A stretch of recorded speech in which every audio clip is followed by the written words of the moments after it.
Hello and welcome to the Election Show on the Manhattan Neighborhood Network. I'm Dr. Christina Greer. I'm an associate professor of political science at Fordham University and the co-host of FAQ NYC podcast. Joining me today via Zoom is Matt McDermott, a communication strategist and vice president of Whitman Insights. And also with me is political analyst and professor of political science at Columbia University, Lincoln Mitchell. Good morning and thank you all for joining me. Great to be with you. Good to be here again. So today we're going to talk about Joe Biden and presidential politics and where we are. Joe Biden is the presumptive nominee of the Democratic Party, and he's currently campaigning from his basement.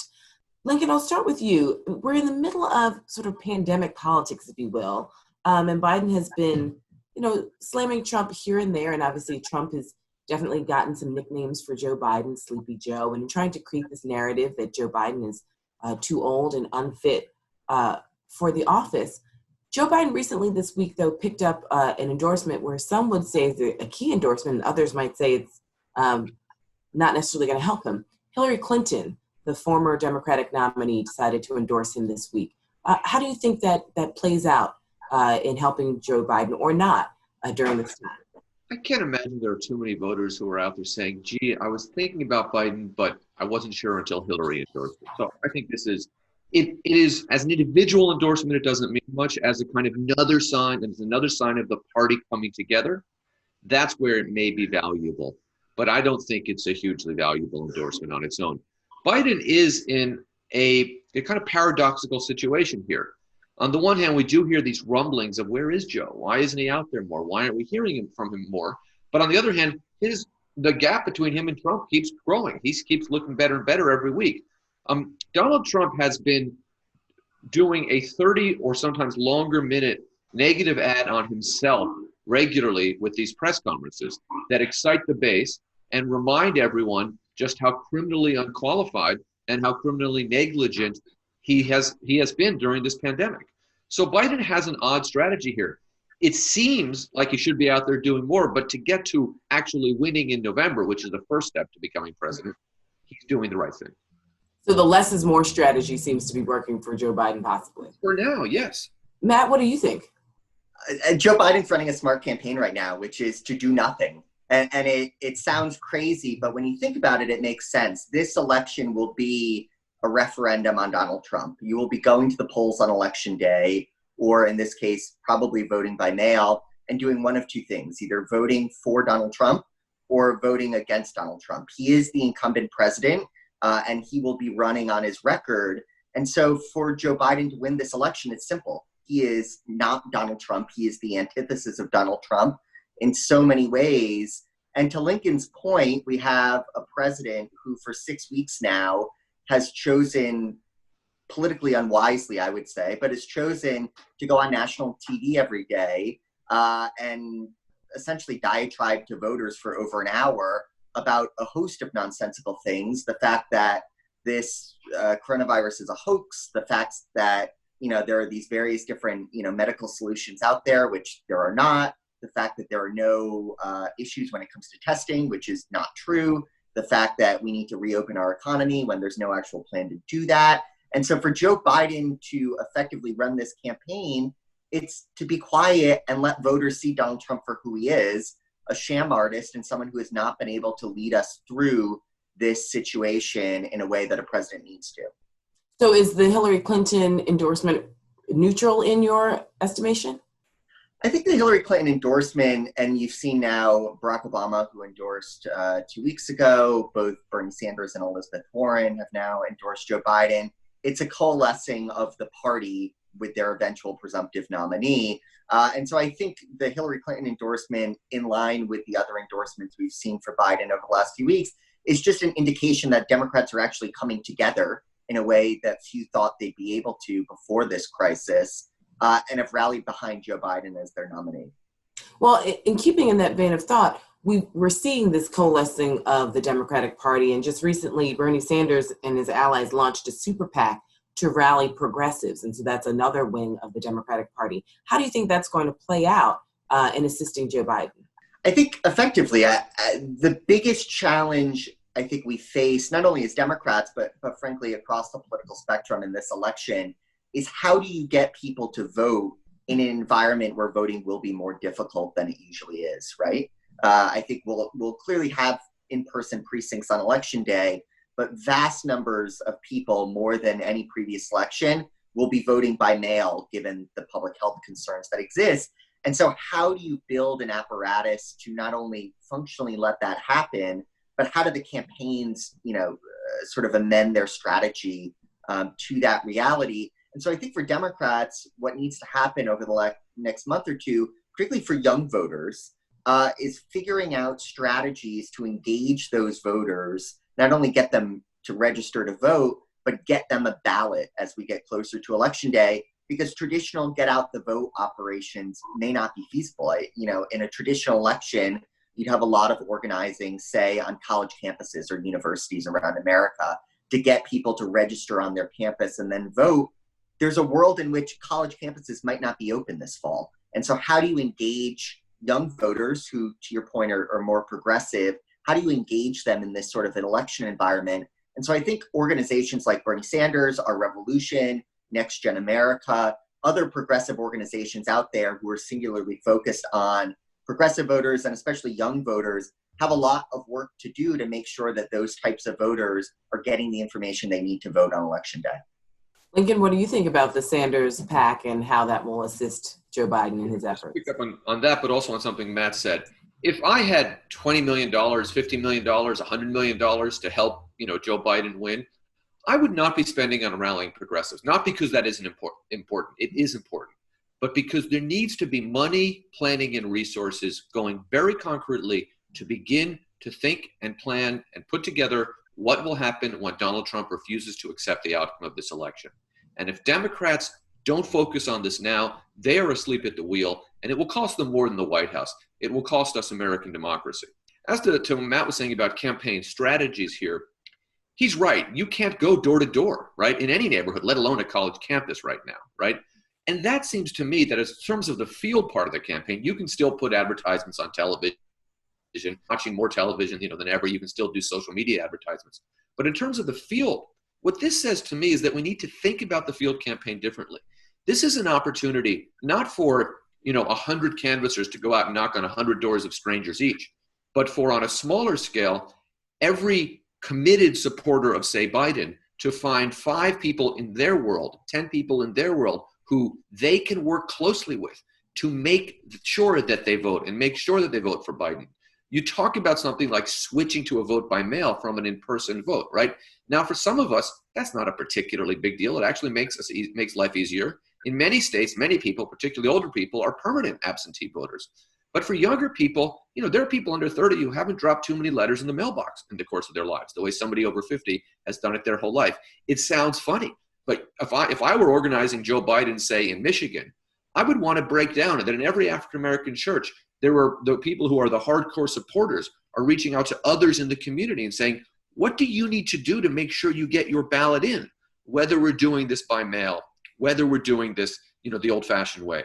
And similarly, in white working class communities where we're targeting and figuring out who are supporting us, going to the labor unions that are with us and saying, not just generically go out and canvass, but each member who's with you, identify 10 people who are marginal voters and help them, not pay them or not do anything illegal, but just support and help them. So this gives us an opportunity to rethink canvassing, to rethink the field campaign, and to rethink some of these tactics we've been doing for a long time that we don't really know if they work. We just know if you don't do them and you lose, you get fired. So, right. I mean, well, Lincoln, you've touched on something that's pretty important, which is this idea of surrogates and people who will be able to get out Biden's message. And so, because we're in such an abnormal campaign season right now, who and Matt, I want you to jump in as well. Who are some other, credible and hardworking surrogates that Biden needs to tap into at this stage of the campaign, but also closer to election day to make sure that people have the information they need, not just about the issues, but also the mechanics of actually participating? Well, on the one side of the issues, there was kind of a right-wing trope that went around that the Democrats have a weak bench. I don't think that's true at all, right? There are a lot of people out there who can mobilize and speak to voters. I think, oddly enough, Bernie Sanders and AOC, for example, both speak to young voters, not just on the East Coast and New York, but nationally, right? Barack Obama is the gold standard of surrogates. Hillary Clinton for certain Democratic voters is going to be very powerful. There are people like Adam Schiff who have developed followings because of his work in the impeachment trial. Nancy Pelosi is beloved among a certain class of Democrats. So there are certainly high-profile people. The problem is Nancy Pelosi is not going to really the best person to explain the mechanics of voting in Michigan or North Carolina. That needs to get pushed down. And because that's where the expertise is, right? Barack Obama is a wonderful speaker who can inspire Americans and Democrats of all kinds, but this isn't his area. So that's got to get pushed down to the local elected officials, the local party officials, and it's a different way of building a campaign organization. There is time. The problems, as I see it, are twofold. One, we don't know what the election will look like. We don't know what states will go to vote by mail, what they'll do, how that will look. And secondly, the Republican Party, which has kind of redoubled its efforts on voter suppression throughout the 21st century, or since the beginning of the century, has redoubled it again in recent months. And they will use this opportunity. They will use this opportunity to make it harder for people to vote. So Democrats need to be aware of that in states like North Carolina, Ohio, which I think is going Republican anyway, but in general. Right. Matt, I mean, Lincoln's laid out this kind of grassroots, grass top strategy. Do you have any thoughts on either specific surrogates or a particular strategy Biden needs to employ in, say, May of 2020 versus October, November of 2020? The best surrogate Joe Biden will have in this election is Donald Trump.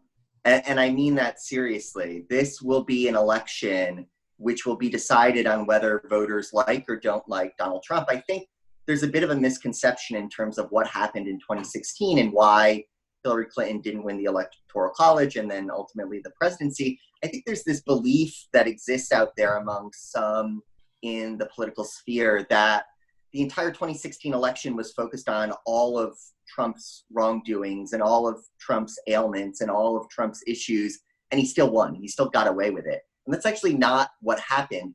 The end of the 2016 election was almost solely focused on Hillary Clinton and the email scandal. It was an election in which people were going to the ballot box and saying, do I like or dislike Hillary Clinton? This will be an election in which people are going to the ballot box and saying, do I like or dislike Donald Trump? It's a very different electoral environment. And so for someone like Joe Biden, all you need to do to win on election day is to have a majority of voters say, I don't like what's happened over the last 4 years. I don't particularly like Donald Trump and his agenda. I don't particularly like his leadership style during the biggest public health crisis in modern history. I don't like the fact that 60,000 plus people have died under this president's watch in 6 weeks. I don't like the fact that the economy tanked because there was not a plan in place to deal with that public health crisis.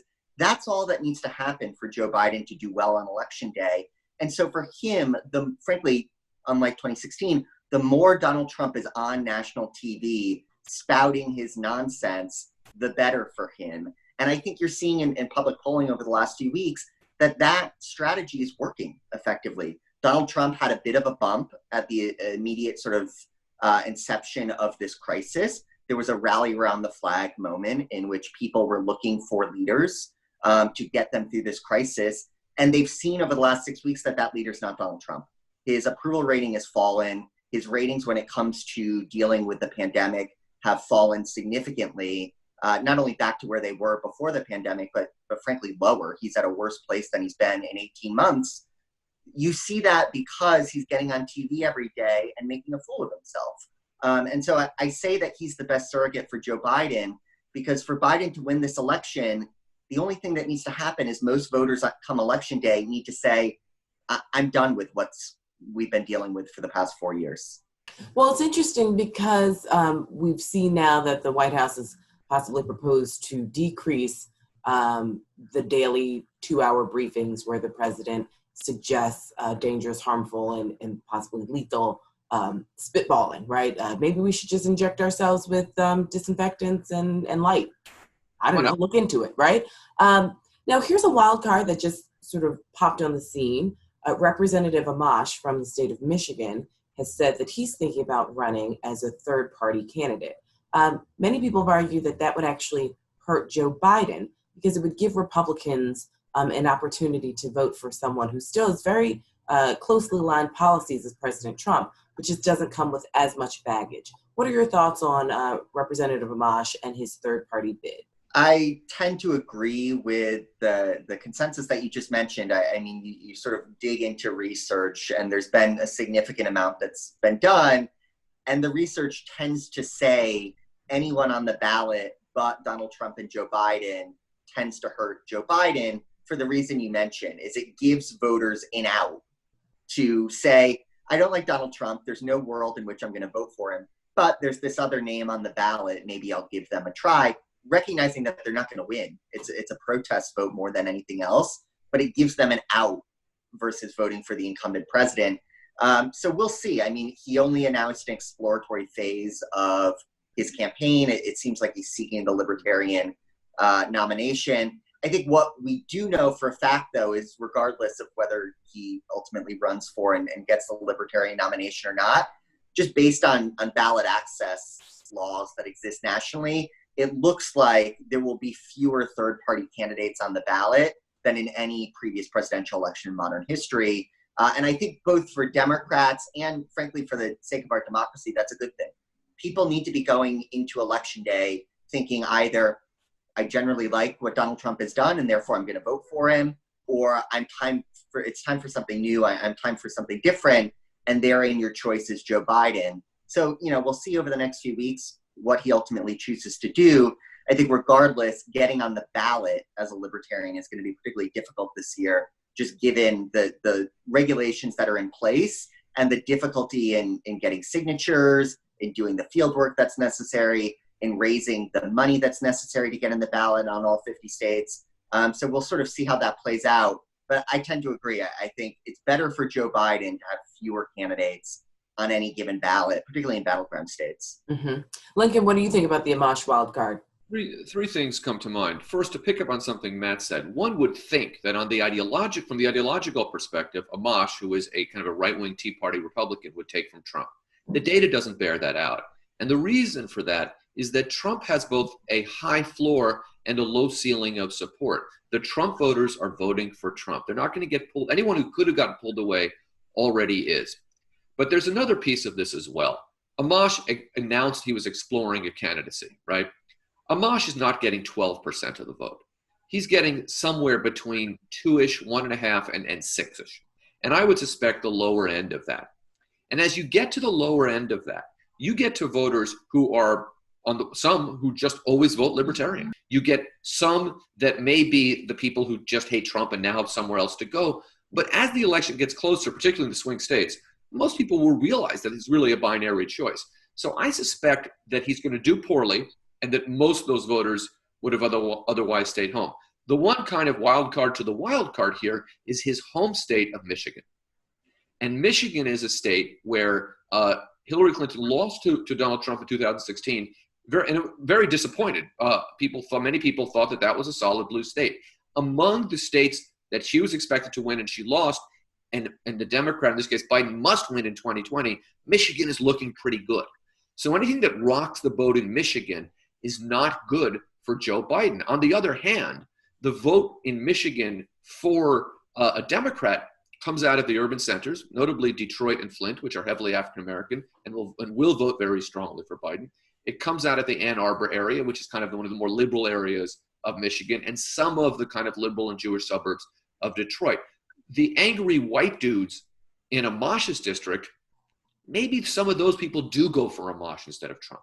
So we should watch Michigan very closely, but in general, I think that this is going to end up being not a big deal as the election approaches. He doesn't have that kind of following. He's not a national figure. Even Gary Johnson, because he was so pro-legalization, had a bigger following than Justin Amash did when Gary Johnson ran 4 years ago.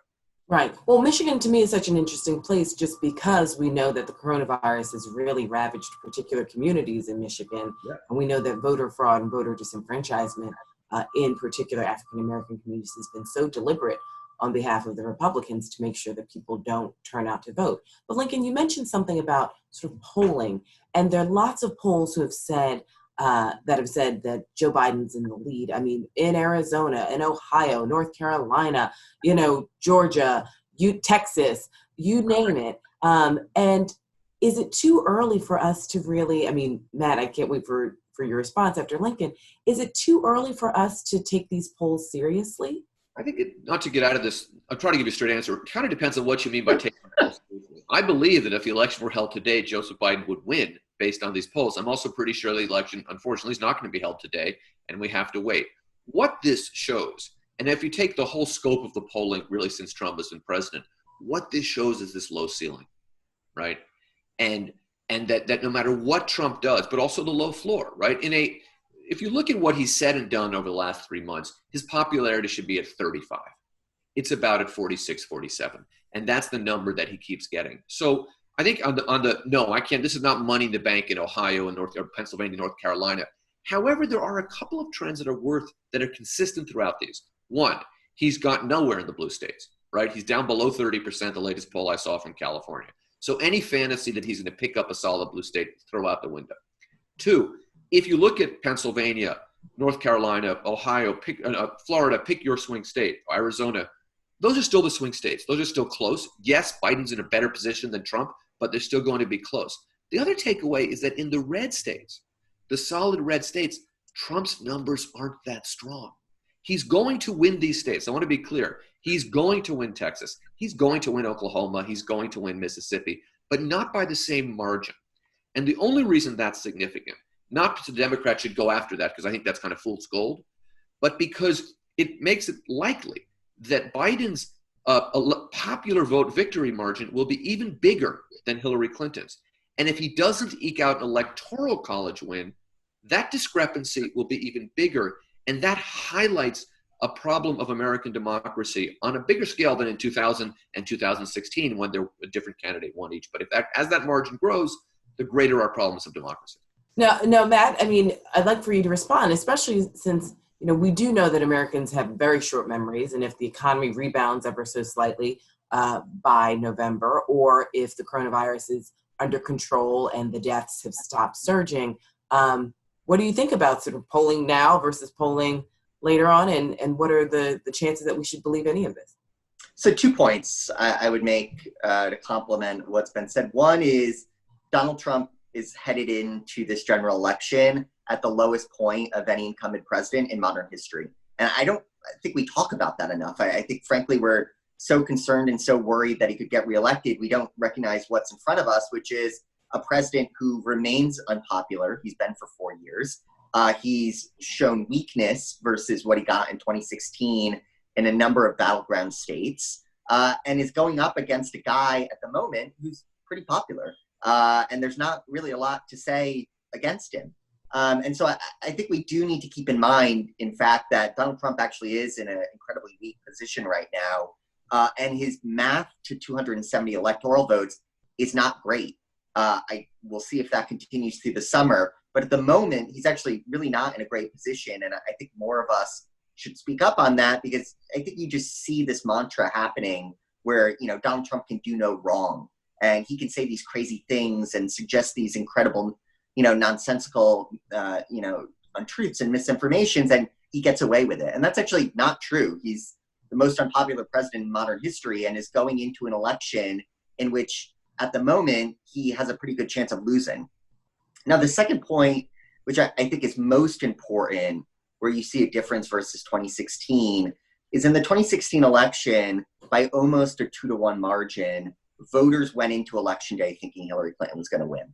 An overwhelming majority of voters thought this was an election that was going to anoint Hillary Clinton, who had been trying to run for president for a decade.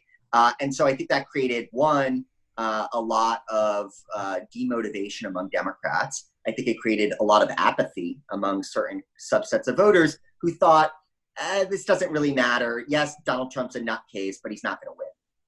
We've completely reversed that number in this election cycle. And an overwhelming majority of voters actually think Donald Trump is going to win re-election. And a lot of that's driven by concern among Democrats like ourselves, who think that Donald Trump can do no wrong and he's going to get reelected on Election Day.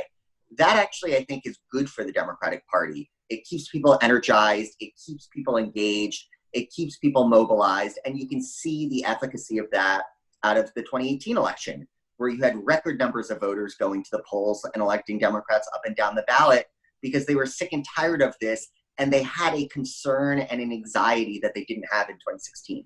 So I think it's actually a good thing that we're all, as freaked out and concerned about this election, because ultimately I think it helps keep us motivated and keeps us enthused for actually voting in November, unlike 2016. Right, and we talked 2 weeks ago about Biden's possible selection of a vice presidential running mate who could actually help with that enthusiasm. So in the last minute, I want you all to sort of think about if Joe Biden were watching MNN right now. Is he not? I'm sure he does.